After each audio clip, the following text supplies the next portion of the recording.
So hello everyone. कल अपन ने MI का देख लिया था पूरा, ठीक है। तो आज अपन सीवीएस का दूसरा डिजीज है हाइपरटेंशन, उसके ऊपर बात कर लेते हैं, ठीक है। तो हाइपरटेंशन कैसे होता है? जब अपनी जो ब्लड प्रेशर है वो अपना इंक्रीज हो जाए, ज़्यादा हो जाए, ठीक है, तब हाइपरटेंशन पहुँच होगा। ओके। अब ब्लड प्रेशर क्या होता है? Blood pressure is equal to cardiac output into systemic peripheral resistance, ठीक है। कार्डिक आउटपुट क्या होता है? कार्डिक आउटपुट बराबर heart rate into stroke volume, ठीक है। कार्डिक आउटपुट हो गया heart rate into stroke volume. अब हार्ट रेट बेहतर पर मिनट होती है अपनी, स्ट्रोक वॉल्यूम कितना होता है? हार्ट एक बार जितना कॉन्ट्रैक्ट करेगा, कॉन्ट्रैक्शन में जितना एक बार वो ब्लड बाहर निकलेगा वो अपना स्ट्रोक वॉल्यूम होता है। अगर इन दोनों को मल्टीप्लाई कर दिया जाए तो कार्डिक आउटपुट आ जाएगा, ठीक है। यदि कार्डिक आउटपुट बढ़ जाए तो जो ये हार्ट कॉन्ट्रैक्ट कर रहे हैं, कॉन्ट्रैक्शन कर रहे हैं हार्ट, ठीक है, यदि ये बढ़ जाए तो बीपी बढ़ेगी, श्योर है। कार्डिक आउटपुट बढ़ेगा, ब्लड जाएगा, ठीक है, तो बीपी बढ़ेगी। यदि सिस्टमिक पेरिफेरल रेजिस्टेंस बढ़ जाए तो भी बीपी बढ़ेगी, ठीक है। यदि दोनों बढ़ जाए तो भी बीपी बढ़ेगी, ठीक है। तो ये अफेक्ट करते हैं बीपी को, जिसके कारण बीपी बढ़ती है। ओके। तो अपन अब जो बीपी की डेफिनेशन है उसकी बात कर लेते हैं। तो क्या होता है? The flow of the blood in the artery या ब्लड वेसल्स, ठीक है, the flow of the blood in the artery of blood vessels that generate a force against the blood vessels, ठीक है। जो ये अपने आर्टरी है, अब ये ब्लड फ्लो हो रही है, ठीक है। अब ये ब्लड क्या करेगा? जो आर्टरी की वॉल है, ब्लड वेसल्स की वॉल है, उस पर प्रेशर जनरेट करेगा, वो पूरा ब्लड प्रेशर कहलाता है, ठीक है। अब हाई ब्लड प्रेशर क्या होता है? जब ये प्रेशर ज़्यादा जनरेट होता है, ठीक है, कितना? 140 जो सिस्टोलिक ब्लड प्रेशर है, सिस्टोलिक ब्लड प्रेशर है वो 140 से ज़्यादा हो जाए, और जो डायस्टोलिक ब्लड प्रेशर है, ठीक है, वो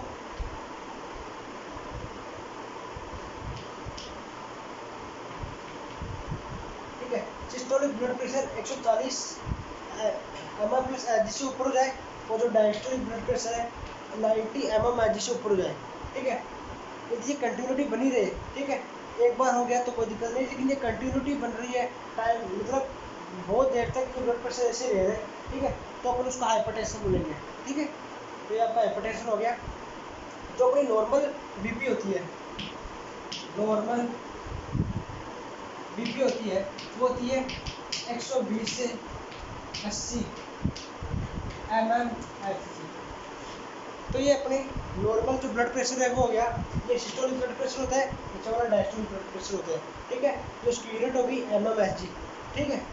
तो ये अपने जो जनरल था जो ब्लड प्रेशर का, वो अपने देख लिया, ठीक है। तो मैंने बता दिया कि ब्लड प्रेशर क्या होता है। जो ब्लड है वो ब्लड प्रेशर के अगेंस्ट एक प्रेशर उत्पन्न करता है, वो ब्लड प्रेशर होता है। यदि ब्लड प्रेशर, ये हाइपरटेंशन क्या होता है? यदि जो ब्लड प्रेशर है वो 140 और 90 mmHg इसी कंटिन्यूटी से बना देता है, ठीक है, तो वो हाइपरटेंशन कहलाता है, ठीक है। ये अपन ने देख लिया। इसके बाद अपन जो ग्रेड्स है ब्लड प्रेशर की, जो ग्रेड्स है वो देख लेते हैं,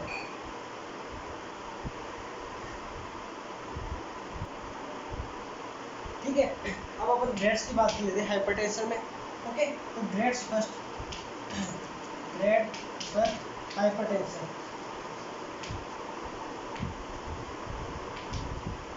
और ग्रेड फर्स्ट हाइपरटेंशन में क्या होगा? तो उसमें सिस्टोलिक ब्लड प्रेशर है, ठीक है, सिस्टोलिक ब्लड प्रेशर कितना होगा?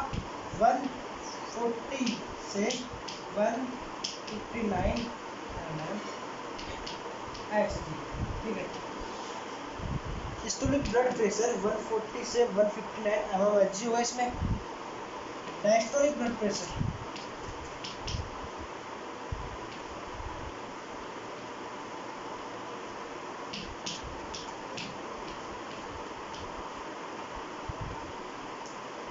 ठीक है, सिस्टोलिक ब्लड प्रेशर बता दिया 140 से 159 mmHg होगा। डायस्टोलिक ब्लड प्रेशर 100 से 109 mmHg होगा, ठीक है। ये ग्रेड फर्स्ट हाइपरटेंशन है। अब इसी को अपन बोलते हैं हाइपरटेंशन की स्टेज फर्स्ट है ये, ठीक है। हाइपरटेंशन की स्टेज फर्स्ट है ये, ठीक है। स्टेज फर्स्ट में कितना हो गया 140 से 168 mmHg, और उसमें डायस्टोलिक में 100 से 109 mmHg।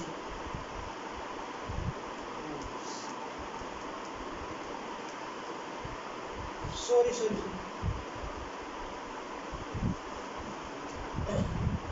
90 से 99 mmHg, सॉरी फॉर मिस्टेक, ठीक है। डायस्टोलिक में 90 से 99 mmHg हो गया। ये हाइपरटेंशन स्टेज फर्स्ट होगी। अब हाइपरटेंशन स्टेज 2, ठीक है। हाइपरटेंशन स्टेज 2 में क्या होगा, जो सिस्टोलिक ब्लड प्रेशर है वो कितना होगा, इसमें 160 से 179 mmHg होगा, ठीक है। सिस्टोलिक ब्लड प्रेशर इसमें हाइपरटेंशन सेकेंड या ग्रेड सेकेंड में, ठीक है। सिस्टोलिक ब्लड प्रेशर हो गया 160 से 179, और डायस्टोलिक ब्लड प्रेशर हो गया कितना हो गया 100 से 109, ठीक है। इसमें होता है वो 100 से 109, ओके। सिस्टोलिक हो गया, डायस्टोलिक हो गया, ग्रेड 1 ग्रेड 2। अब जो ग्रेड थर्ड होती है वेरी सीवियर हाइपरटेंशन होता है ग्रेड थर्ड, ठीक है। ये बहुत हाइपरटेंसिस क्राइसिस की सिचुएशन बन जाती है इसमें। तो ग्रेड थर्ड में क्या होगा, जो हाइपरटेंशन है सिस्टोलिक हाइपरटेंशन, ठीक है। तो सिस्टोलिक ब्लड प्रेशर है वो कितना होगा 180 या तो 180 या इससे ऊपर, और जो डायस्टोलिक ब्लड प्रेशर है ये कितना होगा, ये होगा अपना 110, ठीक है। 110 mmHg से ऊपर होगा तो डायस्टोलिक ब्लड प्रेशर होगा, और सिस्टोलिक ब्लड प्रेशर कैसे होगा, यदि 180 से ऊपर होगा तो सिस्टोलिक ब्लड प्रेशर होगा, ओके। ये अपने अभी ग्रेड्स की बात कर ली, ठीक है। इसको हाइपरटेंसिव स्टेज फर्स्ट बोलते हैं, इसको हाइपरटेंसिव स्टेज सेकंड बोलते हैं, और ये बता दिया आपने आपको, ठीक है। एक होता है प्री हाइपरटेंशन, ठीक है। प्री हाइपरटेंशन होता है वो 120 से स्टार्ट होता है और 139 mmHg, ये सिस्टोलिक ब्लड प्रेशर हो गया। और जो डायस्टोलिक ब्लड प्रेशर है वो होगा जो 80 से 89 mmHg, ठीक है। सिस्टोलिक ब्लड प्रेशर कितना हो गया 139 mg, डायस्टोलिक ब्लड प्रेशर हो गया 80 से 89 mg, ठीक है। ये अपने जो भी ग्रेड्स वगैरह है हाइपरटेंशन का वो देख लिया क्लासिफिकेशन, ठीक है। अब अपन जो टाइप्स की बात कर लेते हैं, दो टाइप्स के होते हैं नॉर्मली, पहला प्राइमरी हाइपरटेंशन, दूसरा सेकेंडरी हाइपरटेंशन, ठीक है। जो प्राइमरी हाइपरटेंशन है उसको अपन एसेशियल हाइपरटेंशन बोल सकते हैं।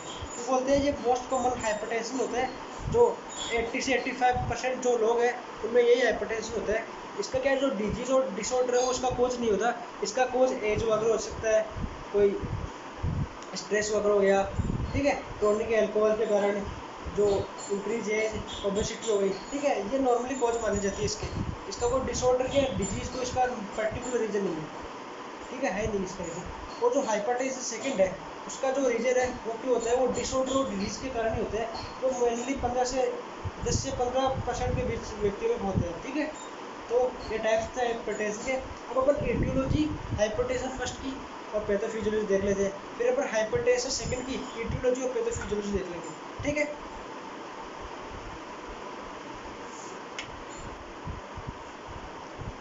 ठीक है, अब अपन हाइपरटेंशन का जो फर्स्ट टाइप है, ठीक है, हाइपरटेंशन फर्स्ट, इसको दूसरा नाम एसेशियल हाइपरटेंशन भी कहा जाता है, ठीक है। अब अपन हाइपरटेंशन फर्स्ट की बात कर लेते हैं। मैंने अभी बताया कि सबसे कॉमन होता है, मोस्ट कॉमनली होता है, जो 80 से 85% जो पीपल होते हैं उनमें हाइपरटेंशन फर्स्ट की वजह होते हैं।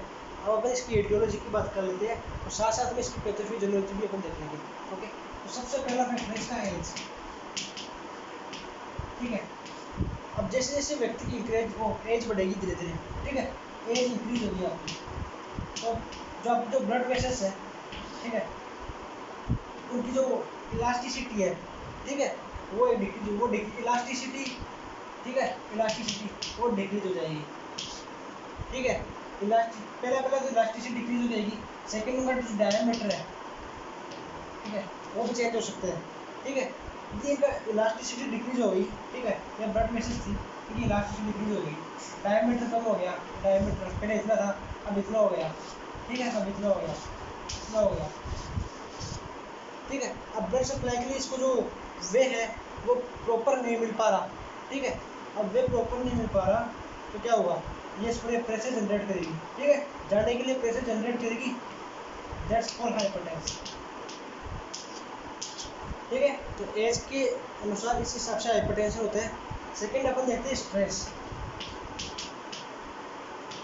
यदि पेशेंट स्ट्रेस कंडीशन में है तो उसका हाइपरटेंशन किस प्रकार से कॉज होगा, ठीक है, ये उसका एटियोलॉजी होगी। अब उसकी पैथोफिजियोलॉजी देख लेते हैं, ठीक है। तो हाइपरटेंशन क्या करेगा, स्ट्रेस हो है, ठीक है, तो स्ट्रेस होगा तो एक ऑटोनोमस नर्वस सिस्टम होता है, ठीक है, उसके दो पार्ट होते हैं, पेरिफेरल नर्वस सिस्टम और sympathetic nervous system, sympathetic nervous system, ठीक है। तो ये स्ट्रेस क्या करेगा, जैसे स्ट्रेस हुआ वो सिंपैथेटिक स्टिमुलेशन करेगा, ठीक है, सिंपैथेटिक स्टिमुलेशन करेगा स्ट्रेस। जो सिंपैथेटिक स्टिमुलेशन है वो क्या करेगा, जो हार्ट की जो कॉन्ट्रैक्टिलिटी है उसको इंक्रीज कर देगा, ठीक है, हार्ट की जो कॉन्ट्रैक्शन करने की जो कैपेसिटी है उसको इंक्रीज कर देगा। हार्ट की कॉन्ट्रैक्शन कैपेसिटी इंक्रीज हो गई तो क्या करेगा, हार्ट रेट है वो इंक्रीज हो जाएगी। अगर हार्ट रेट इंक्रीज हो गई तो क्या होगा, ठीक है, हार्ट रेट अभी बताया था, हार्ट रेट इंक्रीज होगी तो ये प्रेशर जनरेट करेगा वाल्व पे, ठीक है, वाल्व पे प्रेशर जनरेट होगा और हाइपरटेंशन कॉज कर देगा, ठीक है। इस प्रकार से ये स्ट्रेस इस प्रकार से हाइपरटेंशन कॉज कर रहा है, ठीक है। अब अपन देखते हैं कि chronic alcohol, third chronic alcohol intake. तो यदि पेशेंट क्रोनिक एल्कोहल का इंटेक कर रहा है, ज़्यादा बहुत लंबे टाइम से एल्कोहल पी रहा है, ठीक है, तो उसमें coronary artery disease most common disease है उसमें, ठीक है, कोरोनरी आर्टरी डिजीज होगी पेशेंट में तो क्या हो गया, तो पेशेंट की जो ये ब्लड वेसल्स है, ठीक है, ब्लड वेसल्स में क्या होगा, ये कोलैप्स हो जाएगी, ठीक है, इनका जो डायमीटर है, ये डायमीटर है कम हो जाएगा, ठीक है, और ये ब्लड वेसल धीरे धीरे नैरो हो जाएगी, ठीक है, नैरो हो जाएगी ब्लड वेसल्स, इलास्टिसिटी कम होगी, डायमीटर कम हो गया, ठीक है, इसके कारण CND के कारण, ठीक है, कोरोनरी आर्टरी डिजीज के कारण ये हो गया। इससे होता है कोरोनरी आर्टरी डिजीज क्रोनिक यानी लंबे समय से अल्कोहल का यूज़ करने से होता है। अब जो अल्कोहल यूज़ करते हैं वो क्या करता है, फैट गेन करवाता है, ठीक है, फैट ओबेसिटी करवाएगा, फैट ओबेसिटी हाइपरटेंशन कॉज करवा देगी, ठीक है। जो वेट गेन होगा, वेट गेन से हाइपरटेंशन होगा, ठीक है। तो इस प्रकार से अपन ने देख लिया कि किस किस प्रकार से ये मेन जो हाइपरटेंशन फर्स्ट के रिस्पेक्ट है। एक होता है सॉल्ट इंटेक है, वो अपन ज़्यादा यूज कर रहे हैं, ठीक है। ये सॉल्ट का इंटेक, सोडियम का इंटेक अपन ज़्यादा यूज में ले रहे हैं तो क्या होगा, एक प्रॉपर्टी होती है, यदि ब्लड में यदि अपन सोडियम जहाँ जहाँ चलेगा, ठीक है, उसके साथ वो वाटर का रिटेंशन होगा, ठीक है, सोडियम वाटर का रिटेंशन होता है। अब यदि ब्लड ये अपन सोडियम का लेवल इंक्रीज करेंगे, सॉल्ट को ज़्यादा इंटेक करेंगे तो जो ब्लड वेसल्स है उनमें जो वाटर की फ्लूइड वॉल्यूम है वो इंक्रीज हो जाएगी। यदि फ्लूइड वॉल्यूम ब्लड में इंक्रीज हो गई तो अपना जो ये ब्लड वेसल्स है इस पर जो फ्लूइड वॉल्यूम इंक्रीज हुई तो ज़्यादा वो फ्लूइड है वो ज़्यादा पास होगा, ब्लड ज़्यादा पास होगा तो ये पे प्रेशर जनरेट करेगा, ठीक है, प्रेशर जनरेट करने से ये फूल जाएगी, ठीक है, प्रेशर जनरेट होगा तो ये हाइपरटेंशन कहलाएगा, ठीक है। इस प्रकार अपने हाइपरटेंशन फर्स्ट के जो इटियोलॉजी फैक्टर है वो देख ली, जो पैथोफिजियोलॉजी है वो भी देख ली। इसके बाद अपन हाइपरटेंशन सेकंड की बात कर लेते हैं, ठीक है। हाइपरटेंशन सेकंड में जो डिजीज और डिसऑर्डर है उनके कारण हाइपरटेंशन होता है, अब अपन वो देख लेते हैं, ठीक है।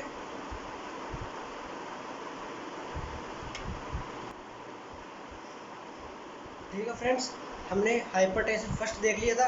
हाइपरटेंशन फर्स्ट में क्या इटियोलॉजी थी, ठीक है, पहला अपन ने देखा था स्ट्रेस देख लिया था, ठीक है, intake of the sodium is increase, जो इनटेक होता है सोडियम का सॉल्ट का वो अपन ज़्यादा ले रहे थे, क्रोनिक एल्कोहल, ठीक है, ओबेसिटी देख ली थी। ये 3-4 फैक्टर थे जो अपन ने देख लिए थे, ठीक है।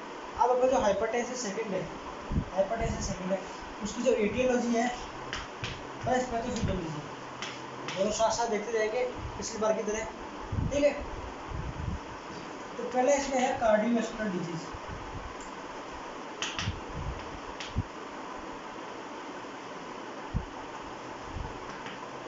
ठीक है, जो कार्डियोवैस्कुलर डिजीज है वो कैसे, यदि कार्डियो कोई भी डिजीज है, कार्डियोवैस्कुलर डिजीज है, ठीक है, उसके कारण क्या होगा, कार्डियोवैस्कुलर डिजीज है उसके कारण देखो यहाँ से जो ऑब्स्ट्रक्शन हो रहा, आर्टरी में कोलेस्ट्रॉल जम गया, ठीक है, कोलेस्ट्रॉल जम गया आर्टरी के अंदर,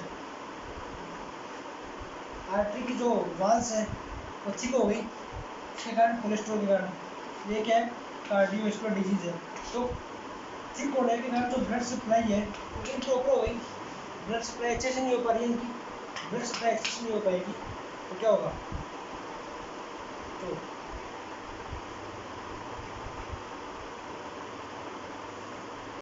ठीक है, अपन ने देखा ब्लड सप्लाई अच्छे से नहीं हो पाएगी। अभी यदि ब्लड सप्लाई जो ब्लड आ रहा है कोई प्रेशर जनरेट करेगा, प्रेशर जनरेट करेगा इन पे, वाल ठीक होगी लेकिन प्रेशर जनरेट करेगा और अपना वे बढ़ाएगा जाने के लिए, ठीक है, तो प्रेशर जनरेट होने के कारण हाइपरटेंशन कॉज हो गया।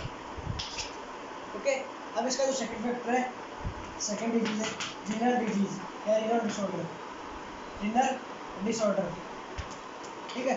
रीनल डिसऑर्डर से किस प्रकार से हाइपरटेंशन होता है, ठीक है, ठीक है, यदि किडनी फेलियर है, एक में है किडनी फेलियर, यदि किसी पेशेंट की किडनी फेल हो रही है तो क्या होगा, जितने भी नेफ्रॉन है वो काम करना बंद कर देंगे, the function of the nephron stop, ठीक है, एक बार नेफ्रॉन की फंक्शन है, फंक्शन ऑफ द नेफ्रॉन बंद हो गई, ठीक है, तो क्या होगा, जीएफआर है, ग्लोमेरुलेशन फिल्ट्रेशन रेट, ठीक है, जीएफआर है वो कम हो जाएगा, यदि ब्लड जो यूरिन आ रहा है उसका फिल्ट्रेशन नहीं हो पाएगा, ठीक है, यूरिन का फिल्ट्रेशन नहीं हो पाएगा तो जीएफआर यदि डिक्रीज हो गया, फिल्ट्रेशन नहीं होगा तो जो फ्लूइड वॉल्यूम है वो बॉडी के अंदर रह जाएगा, तो बॉडी के अंदर रहने से जो ब्लड वेसल्स में रहेगा, ब्लड वेसल्स में जाके ये जो प्रेशर जनरेट कर देगा, ठीक है, वही है, वो वॉल्यूम ज़्यादा हो गया, वॉल्यूम ज़्यादा होने से प्रेशर जनरेट हुआ, प्रेशर जनरेट हाइपरटेंशन कहलाएगा, ठीक है। इसके बाद में जो नेफ्रोटिक सिंड्रोम है, इसका पहला था रीनल डिसऑर्डर में किडनी फेलियर, सेकंड था नेफ्रोटिक सिंड्रोम, ठीक है, नेफ्रोटिक सिंड्रोम। अब नेफ्रोटिक सिंड्रोम है उसमें क्या होगा,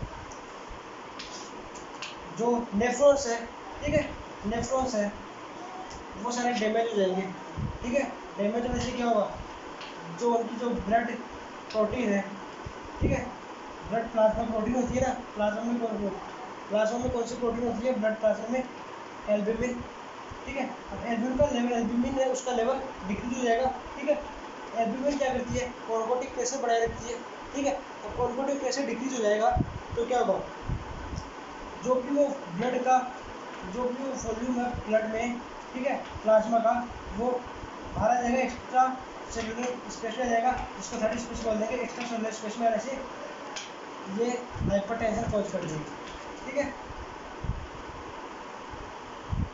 नेफ्रोटिक सिंड्रोम कैसे करेगा, जो नेफ्रॉन है वो डैमेज हो गए, ठीक है, नेफ्रॉन डैमेज होने से क्या होगा, जो ब्लड प्रोटीन है, ठीक है, जो ब्लड की प्रोटीन है एल्ब्यूमिन ग्लोबिन, उनका लेवल डिक्रीज हो जाएगा, ठीक है, एल्ब्यूमिन का यदि लेवल डिक्रीज हो गया तो क्या होगा, एल्ब्यूमिन क्या करते हैं, ऑर्गोटिक प्रेशर मेंटेन कर रखते हैं, ठीक है, ऑर्गोटिक प्रेशर डिक्रीज हो गया तो जो प्लाज्मा है वो एक्स्ट्रा सेलुलर स्पेस में आ जाएगा, ठीक है, एक्स्ट्रा सेलुलर स्पेस में आ जाएगा, इसको थर्ड स्पेस बोलते हैं अपन, थर्ड स्पेस में आ जाएगा, तो जो ये वाल्स है आर्टरी की इसमें प्रेशर जनरेट कर देगा, प्रेशर जनरेट होगा, हाइपरटेंशन कॉज हो जाएगा, ठीक है।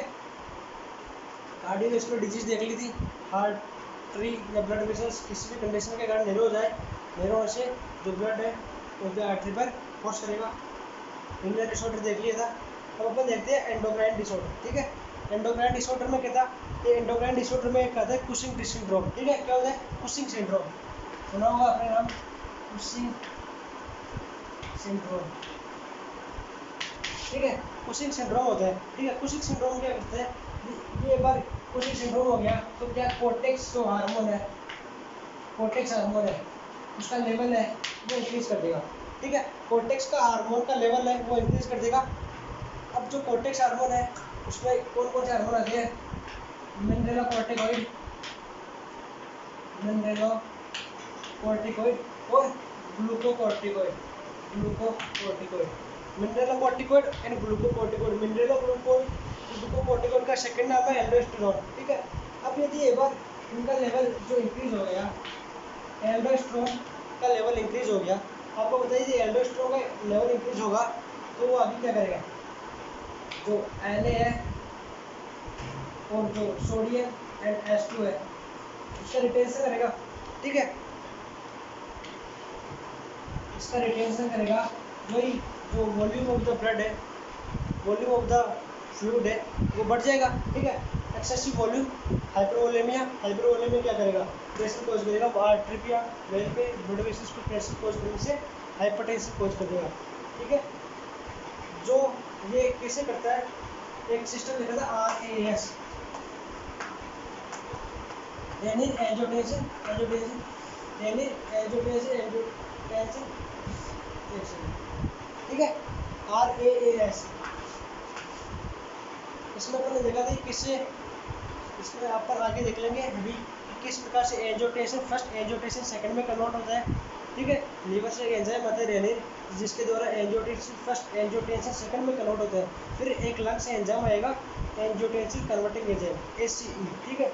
वो क्या करेगा, एंजियोटेंसिन सेकंड को कन्वर्ट कर देगा, एंजियोटेंसिन सेकंड है उसको फैटी रिसेप्टर से कन्वर्ट कर देगा, ठीक है। एल्डोस्टेरोन, इससे क्या होगा, एल्डोस्टेरोन का जो लेवल है वो बढ़ जाएगा, ठीक है। एक बार यदि एंजियोटेंसिन फर्स्ट एंजियोटेंसिन में कन्वर्ट हुआ, फिर एटी रिसेप्टर क्या करेंगे, जो इसका लेवल है इसका एंजियोटेंसिन फर्स्ट, एंजियोटेंसिन सेकंड में कन्वर्ट हुआ, सेकंड में कन्वर्ट होते वेजो कॉन्ट्रैक्शन होगा, ठीक है। अब वेजो कॉन्ट्रैक्शन ऐसे क्या होगा, जो एटी रिसेप्टर है वो एक्टिव होके और जो एल्डोस्टेरोन है उसको सीक्रेट कर देंगे, एल्डोस्टेरोन का लेवल ज़्यादा हो जाएगा तो सोडियम और जो वाटर है उनका रिटेंशन हो जाएगा, ठीक है। जिससे क्या होगा, जो फ्लूइड वॉल्यूम है वो ज़्यादा हो जाएगा, हाइपरटेंशन कॉज हो जाएगा, ठीक है, ठीक है। ये इस रेलवे एंजियोटेंसिन सिस्टम अपन देख लेंगे, कभी बता दिया थोड़ा बहुत, ठीक है। इसके बाद अपन जो नेक्स्ट कॉज है इसका वो प्रेगनेंसी। प्रेगनेंसी के टाइम पे क्या होता है, excessive secretion of hormone and enzyme, ठीक है। उनका एक्सेसिव सीक्रेशन हो जाता है, एक्सेसिव सीक्रेशन होने के कारण जो उनकी जो हाइपरवोल्यूमिक सिचुएशन है वो बन रहती है और हाइपरटेंशन की स्टेट बनी रहती है एक प्रकार से, ठीक है। इसके बाद में अपन देखते हैं मेडिकेशन। कुछ मेडिकेशन होती है जो कॉर्टिकोस्टेरॉइड मेडिकेशन होती है, जैसे मिनरलोकॉर्टिकॉइड एंड ग्लूकोकॉर्टिकॉइड। अभी बताया था कैसे मिनरलोकॉर्टिकॉइड और ग्लूकोकॉर्टिकॉइड सोडियम और H2 के रिटेंशन के कारण जो ब्लड जो हाइपरवोल्यूमिक कंडीशन बना देती है, ठीक है। इस प्रकार से मेडिकेशन जो है वो हाइपरटेंशन को कॉज कर देगी, ठीक है। एक होता है फिनोक्रोमोसाइटोमा, एक बार देख लेते हैं, फिनोक्रोमोसाइटोमा,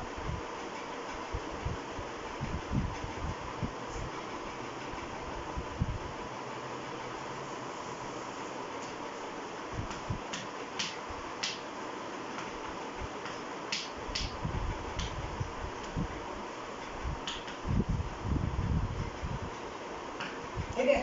फिजियोक्रोमोसाइटोमा क्या होता है, ट्यूमर हो जाती है, इसमें एड्रिनल ग्लैंड में, ठीक है। एड्रिनल में यदि ट्यूमर हो गई, एड्रिनल में ट्यूमर हो गई तो क्या होगा, एड्रिनलिन है, ठीक है, उसका सिक्रेशन बहुत ज़्यादा होगा। एड्रिनलिन का एक बार सिक्रेशन ज़्यादा होने लग गया तो अपने बताया था पहले कि वो सिंपैथेटिक स्टिमुलेशन स्टार्ट कर देगा, सिंपैथेटिक स्टिमुलेशन ज़्यादा, हार्ट की कॉन्ट्रैक्शन ज़्यादा, हार्ट कॉन्ट्रैक्शन ज़्यादा, हार्ट बीट ज़्यादा, ठीक है, हार्ट बीट ज़्यादा, तो जो वाल्स है उसको प्रेशर कॉज करेगा ज़्यादा, ओके। तो इस प्रकार से अपन ने जितनी भी ईटियोलॉजी है, ईटियोलॉजी के साथ उसकी पैथोफिजियोलॉजी है वो अपन ने देख ली थी, ठीक है। ये अपन ने देख लिया था। यदि आपको नोट्स चाहिए तो आप कमेंट सेक्शन में रिप्लाई कर सकते हो, ठीक है, मैं आपको नोट्स भेज दूँगा, ठीक है। ये अपना हो गया। अब इसके बाद अपन देखते हैं, ठीक है। अब अपन रेनिन एंजियोटेंसिन सिस्टम देख लेते हैं, ठीक है। अब जो एंजियोटेंसिन फर्स्ट है, एंजियोटेंसिन है वो क्या होगा, जो किडनी से एंजाइम आता है रेनिन, ठीक है। रेनिन क्या करता है, बीपी को बढ़ाता है। क्या करता है, रेनिन कन्वर्ट हुआ एंजियोटेंसिन फर्स्ट में, ठीक है।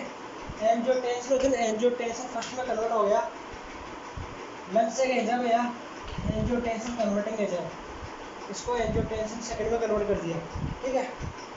एंजियोटेंसिन सेकंड में कन्वर्ट करते ही जो एक्टिव रिसेप्टर है, एल्डोस्टेरोन के रिसेप्टर है, ठीक है, वो क्या करेंगे, जो एल्डोस्टेरोन है उसको रिलीज करेंगे, ठीक है। एल्डोस्टेरोन को रिलीज करेंगे तो क्या करेंगे, सोडियम का इन्फ्लक्स करेंगे और जो वाटर को ब्लड वेसल्स में भेज देंगे, ठीक है। वाटर ब्लड वेसल में जाएगा, वहाँ पे हाइपोवोलेमिक कंडीशन बन जाएगी, दैट कॉज बीपी, ठीक है। ब्लड प्रेशर बढ़ जाएगा और हाइपोटेंशन फैलेगा। ये अपना RAS सिस्टम हो रहा है कंप्लीट, ठीक है। एक चीज़, जो ये एंजियोटेंसिन फर्स्ट है, ये एंजियोटेंसिन सेकंड में कन्वर्ट हो रहा है, ठीक है। तो यहाँ पे वेजो कॉन्स्ट्रिक्शन होगा। वेजो कॉन्स्ट्रिक्शन से क्या होगा, जो बीपी है जैसे ये, ठीक है, यहाँ पे वेजो कॉन्स्ट्रिक्शन होगा तो क्या होगा, जो ब्लड प्रेशर है वो बढ़ेगा। तो ये एंजियोटेंसिन सेकंड भी है जो फैक्टर है वो ब्लड प्रेशर बढ़ाने में अहम भूमिका निभाता है। ये कॉज है एक प्रकार से, ठीक है।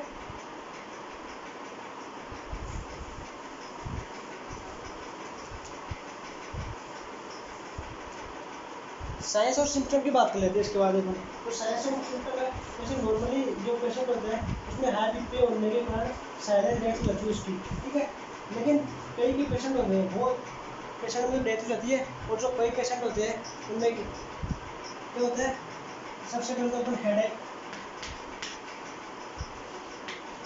ठीक है, हेडेक होगा। सेकंड क्या होगा, चेस्ट पेन,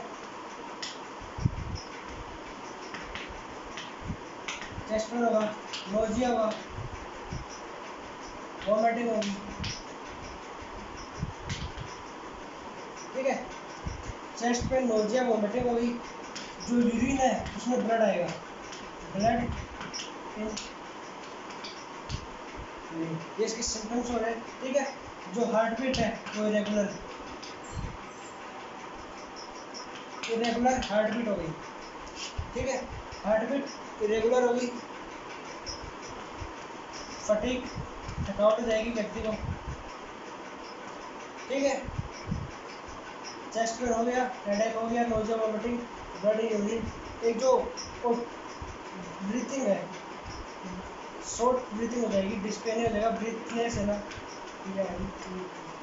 ब्रीथिंग शॉर्ट हो जाएगी, ठीक है। ये अपने देख लीजिए। और एक इसमें डिजीनेस आता है, डिजीनेस वो क्या होता है, चक्कर आना, ठीक है। व्यक्ति को डिजीनेस लेकर चक्कर आएंगे व्यक्ति को। एक जो आँख है वो ब्लड विजन होगा, ठीक है, धुंधला दिखाई देगा, ब्लड विजन होगा उसे। सीवियर हेडेक हो गया, चेस्ट पेन हो गया, nausea, vomiting, fatigue, chest pain, ठीक है, irregular heartbeat, blood urine dizziness, ठीक है। ये आपके कॉमन साइन और सिम्टम लगभग देखने को मिलते हैं जो भी ये हार्ट के हाइपरटेंशन के पेशेंट होते हैं उनमें। इसके बाद अपन डायग्नोस्टिक इवैल्यूएशन की बात कर लेते हैं। तो अपन पेशेंट की हिस्ट्री लेंगे, हिस्ट्री लेने के बाद उसका फिजिकल एग्जामिनेशन करेंगे पूरा, ठीक है। अब अपन इसमें तो नॉर्मल सी है कि जो अपन स्पेगोमेनोमेट्री से चेक करेंगे, यदि व्यक्ति का तो ब्लड प्रेशर बढ़ रहा है तो अपन को पता चल जाएगा, ठीक है। नॉर्मल कॉमन जो स्पेगोमेनोमीटर है उससे अपन चेक करके बता देंगे कि व्यक्ति का हाइपरटेंशन हो रहा है या नहीं हो रहा, व्यक्ति का ब्लड प्रेशर बढ़ रहा है या नहीं बढ़ रहा। नॉर्मल कॉमन है वो तो डायग्नोस के लिए, ठीक है। तो इसके बाद में अपन जो CBC टेस्ट है वो भी करवा लेते हैं, एक्सरे भी करवा लेते हैं, चेस्ट एक्सरे छाती का एक्सरे वो भी करवा लेते हैं, ECG करवा लेते हैं, ठीक है। इसके बाद में अपन मैनेजमेंट की बात कर लेते हैं। तो मैनेजमेंट क्या होता है, मैनेजमेंट अपन देखते हैं नॉन फार्माकोलॉजिकल और एक होता है pharmacological, okay. Non pharmacological management में जो एक्सरसाइज वगैरह करना चाहिए व्यक्ति को, जो सोडियम की डाइट है, सॉल्ट वगैरह वो कम यूज में रहनी चाहिए, ठीक है। जो ओबेसिटी है, जो पेट आ रहा है उसका वेसल का, ठीक है, फैट तो हो रहा है, फैट ज़्यादा है तो फैट को कम करना चाहिए, वेट को कम करना चाहिए, डेली एक्सरसाइज करनी चाहिए, और जो लो लेवल की सोडियम की डाइट यूज में लेनी चाहिए। अपनी लाइफ स्टाइल को मॉडिफिकेशन करना होगा इस प्रकार से पेशेंट को, ठीक है। अब अपन जो फार्माकोलॉजिकल मैनेजमेंट है उसकी बात कर लेते हैं, ओके, ठीक है। तो अपने नॉन फार्माकोलॉजिकल में स्ट्रेस को मैनेज करना देख लिया, इस स्ट्रेस को मैनेज करना पड़ेगा, डाइट प्लान को अच्छा करना पड़ेगा, एक्सरसाइज करनी पड़ेगी डेली, ठीक है।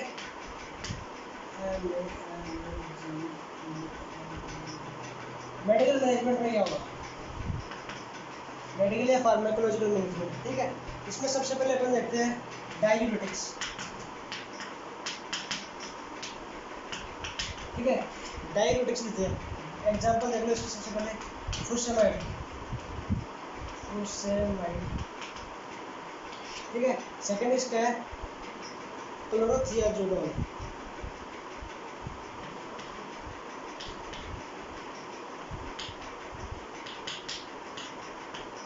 ठीक है। क्लोरोथियाजाइड और फुरसेमाइड, क्लोरोथियाजाइड और फुरसेमाइड इसके एग्जांपल है डायूरेटिक। इसमें क्या होगा, जो पेशेंट है जो डायूरेटिक है इसमें एक्सेसिव अमाउंट ऑफ जो फ्लूइड है वो यूरिन के थ्रू पास आउट होगा, ठीक है। एक्सेसिव अमाउंट यूरिन के थ्रू पास आउट हो जाएगा, ठीक है। वॉल्यूम कम हो जाएगा, वॉल्यूम कम होने से जो पेशेंट की हार्ट बीट है वो कम नॉर्मल हो जाएगी, ठीक है। जो वॉल्यूम ज़्यादा था वो कम हो जाएगा, पेशेंट की हार्ट बीट नॉर्मल हो जाएगी। वो कैसे होती है, ये क्या करती है, किडनी सोडियम का रीअब्जॉर्प्शन बढ़ा देती है। कैसे बढ़ाएगी, जो पीसीटी है, डीसीटी है, हेलेगा लूप है, उनमें जो सोडियम का रीअब्जॉर्प्शन है वो बढ़ा देगी, जिससे डायूरेटिक में जो जो ये यूरिन के साथ जो फ्लूइड है वो बाहर निकल जाएगा, ठीक है।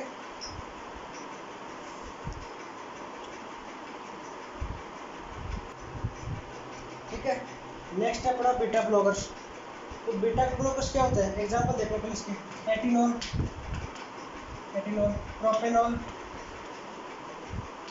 प्रोपेनॉल और रोडोनॉल। ये जो ड्रग्स है, ठीक है, ये क्या करेगी, अब बीटा ब्लॉकर्स क्या करते हैं, ये इसका एग्जांपल हो गया, ड्रग्स हो गई। अब बीटा ब्लॉक्स करते क्या है, ये हार्ट का जो वर्कलोड है उसको कम करेंगे। हार्ट का जो वर्कलोड कम करेंगे तो क्या होगा, हार्ट को जो जो जो ब्लड पास कर रहा है हाइपरटेंशन, वो हार्ट रेट ज़्यादा हो रही है उसको कम कर देगा। अब ये किस प्रकार से बीटा ब्लॉकर्स यूज होते हैं, ठीक है। ये बीटा ब्लॉकर्स क्या कर देंगे, ब्लॉक कर देंगे, किसको ब्लॉक कर देंगे, जो एड्रेनलिन है, ठीक है, एड्रेनल है उसको ब्लॉक कर देंगे। एड्रेनल को ब्लॉक कर देंगे तो एड्रेनलिन का सीक्रेशन कम हो जाएगा। एड्रेनलिन का सीक्रेशन कम हो गया, सिंपैथेटिक स्टिमुलेशन है वो डिक्रीज हो गया, सिंपैथेटिक स्टिमुलेशन डिक्रीज हो गया, हार्ट में कॉन्ट्रैक्शन करना कम कर दिया। अब पहले ज़्यादा कर रहा था, अब एक बार थोड़ा कम कर देगा, हार्ट का कॉन्ट्रैक्शन कम हो गया तो हार्ट रेट कम हो जाएगी, हार्ट रेट कम होगी तो हाइपरटेंशन कम हो जाएगा, ठीक है। इस प्रकार से हाइपरटेंशन कम हो जाएगा। बीटा ब्लॉकर इस प्रकार से काम करते हैं, ठीक है। क्या करते हैं ब्लॉकर्स, किसको ब्लॉक करेगा, एड्रेनल को ब्लॉक करेगा। एड्रेनल क्या करेगा, एड्रेनलिन को कम करेगा। एड्रेनलिन जो सिंपैथेटिक स्टिमुलेशन है उसको कम कर देगा। सिंपैथेटिक स्टिमुलेशन एक बार कम हो गया तो वो कॉन्ट्रैक्शन कम कर देगा, और कॉन्ट्रैक्शन कम होने के बाद हार्ट बीट है वो कम हो जाएगी। हार्ट बीट कम होगी तो हाइपरटेंशन कम हो गया, ओके। इसके बाद में अपन देखते हैं वेजोडाइलेटर, सीधे वेजोडाइलेटर पे आते हैं, ठीक है। पहला आपने देख लिया था डायूरेटिक, सेकंड देखा था बीटा ब्लॉकर, थर्ड देख लिया वेजो डायलेटर। वेजो डायलेटर क्या करते हैं, डायरेक्ट जो आर्टरी ब्लड वेसल्स हैं उन पे क्या करेंगे, डायरेक्ट जो अफेक्ट करेंगे जो आर्टरी किसी मसल से, ब्लड वेसल्स की मसल से, उसको करेंगे जो ये थिक हो रही थी, ठीक है, थिक होती है नैरो, इसमें गैप था वो कम हो रहा था, ठीक है। तो इसको प्रिवेंट करेंगे, इसको सही करेंगे, जो थिकनेस है इसको कम करेंगे, और जो ब्लड है उसका फ्लो प्रॉपर करेंगे, प्रॉपर वे में कर देंगे, ठीक है। पहले ये टाइट थी, इतनी थिकनेस थी, फिर इसको वीक कर देंगे, पतला कर देंगे, फिर ये नॉर्मल कंडीशन में होगी, ठीक है। इस प्रकार से वेजोडाइलेटर है, इसकी हेल्प करेंगे इस प्रकार से, ओके। अब अपना वेजोडाइलेटर का एग्जांपल देख लेते हैं अपन। एक तो हो गया इसका नाइट्रोग्लिसरीन, ठीक है। नाइट्रोग्लिसरीन अपने एग्जांपल देखिए इसका, दूसरा सोडियम नाइट्रोक्लोराइड,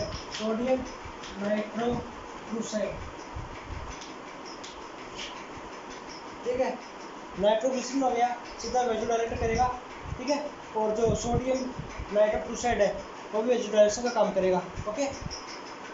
इसके बाद अपन जो देख लेते हैं ACE इनहिबिटर,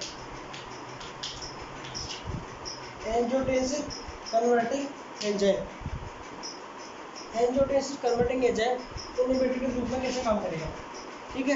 तो एंजियोटेंसिन कन्वर्टिंग एंजाइम क्या करेगा, जैसे एंजियोटेंसिन फर्स्ट था, ठीक है, वो एंजियोटेंसिन कन्वर्टिंग एंजाइम जो लंग से आता है उसके द्वारा एंजियोटेंसिन कन्वर्टिंग, ये एंजियोटेंसिन है वो सेकंड में कन्वर्ट हो जाएगा, ठीक है। सेकंड में कन्वर्ट हो जाएगा तो क्या करेगा, ये वेजोकॉन्स्ट्रिक्शन करेगा। अब अपन यदि एससीई इनहिबिटर है, ठीक है, यदि वो एंजियोटेंसिन फर्स्ट सेकंड में कन्वर्ट हो रहा है, ठीक है, अभी ऐसे भी एस जो लेफ्ट से कन्वर्टिंग एंजाइम आ रहा है इसके द्वारा कन्वर्ट हो रहा है, ये इनहिबिटर आ जाए, इसकी जो एंटी इनहिबिटर लेके आ जाए, मतलब इसके विरोध में कोई ड्रग्स लेके जाए अपन, ठीक है, तो ये क्या करेगा, इसको कन्वर्ट होने से रोकेगा, कन्वर्ट होने से रोकेगा तो वेजोकॉन्स्ट्रिक्शन नहीं होगा और बीपी क्या है वो नहीं बढ़ेगी, ठीक है। अब इसके एग्जांपल की बात कर लेते हैं अपन, तो एनाल्प्रिल, इसके एग्जांपल है लेसोप्रिल, केटोप्रिल और एनाल्प्रिल, ठीक है, ये इसके एग्जांपल हो गए, इसकी ड्रग्स होगी एनाल्प्रिल, केटोप्रिल, लेसोप्रिल, ठीक है। इसके बाद कैल्शियम चैनल ब्लॉकर्स, ठीक है, कैल्शियम चैनल ब्लॉकर्स में क्या होगा, ये मेडिकेशन क्या करेंगे, जो ब्लड वेसल्स है, ठीक है, ब्लड वेसल्स और जो कार्डिक सेल्स है उनमें कैल्शियम की एंट्री को बंद कर देंगे। अब कैल्शियम की एंट्री थी जो ब्लड वेसल्स है उसमें हो नहीं पाएगी, तो वो कॉन्ट्रैक्शन नहीं कर पाएगी, कॉन्ट्रैक्शन नहीं कर पाएगी तो हार्ट रेट है वो कम हो जाएगी। अगर हार्ट रेट कम हो गई, ठीक है, हार्ट रेट कम हो गई तो बीपी है वो भी कम हो जाएगी, ठीक है, बीपी है वो कम हो जाएगी इस प्रकार से, ठीक है।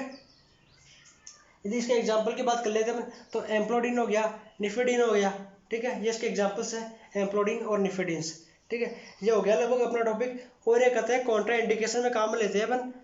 कॉन्ट्रा इंडिकेशन होता है जो पेशेंट होता है जो प्रेगनेंसी पे टाइम पे उस पर कई बार जो एंटी हाइपरटेंसिव है जो ड्रग है वो कॉन्ट्रा इंडिकेशन का काम करती है, उसमें आता है एससीई इनहिबिटर, ठीक है।